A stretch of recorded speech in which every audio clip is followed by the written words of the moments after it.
கிறிஸ்துவுக்குள் பிரியமானவர்களே, இயேசுவின் நாமத்தில் நான் உங்களை வாழ்த்துகிறேன். யோபுவின் புஸ்தகம் 23வது அதிகாரம் 6வது வசனத்தை பார்க்கின்ற பொழுது, கர்த்தர் என்மேல் தயை வைப்பார் என்று சொல்லி யோபு சொல்லக்கூடிய வார்த்தைகளை இன்றைய நாட்களில் பார்க்கின்றோம். நீதிமான்களாயிருக்கின்ற ஒவ்வொரு மனிதர்கள் மேலும் கர்த்தராகிய ஆண்டவருடைய தயை நிச்சயமாகவே கிடைக்கும் என்று சொல்லி இந்த வசனத்தின் மூலமாக நாம் அறிந்து கொள்ளக்கூடியதாக இருக்கிறது.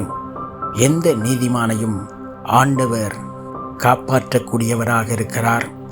எந்த நீதிமான் மேலேயும் ஆண்டவர் தயை வைக்கின்றவராக, அவருடைய தயவை காண்பிக்கிறவராக, அவருடைய கிருபை இரக்கத்தை காண்பிக்கின்றவராக கர்த்தராகிய ஆண்டவர் இருக்கின்றார் என்பதை இந்த வார்த்தைகள் மூலமாக நாம் அறியக்கூடியதாக இருக்கிறது.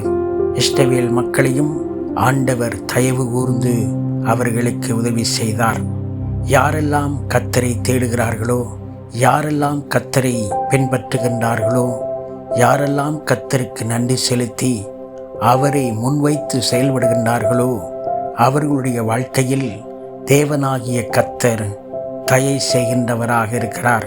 யோபுனுடைய வாழ்க்கையில் ஒரே நாளில் எல்லாவற்றையும் இழந்த நிலைமையில் யோபு நிற்கின்ற பொழுது, தேவனாகிய கர்த்தருடைய மிக பெரும் தயை அவருடைய வாழ்க்கையில் தயை செய்து அவர் இழந்து போன அத்தனை நன்மைகளையும் இரட்டத்தனையாய் கர்த்தர் கொடுத்து அந்த மனிதனை ஆண்டவர் உயர்த்தினார்.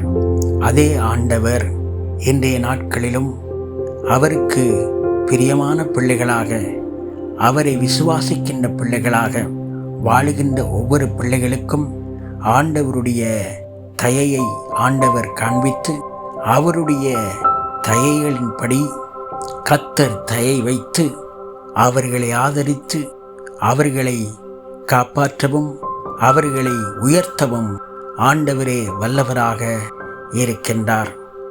அவர் ஒரு மனிதரையும் திக்கற்றவர்களாக விடமாட்டார்.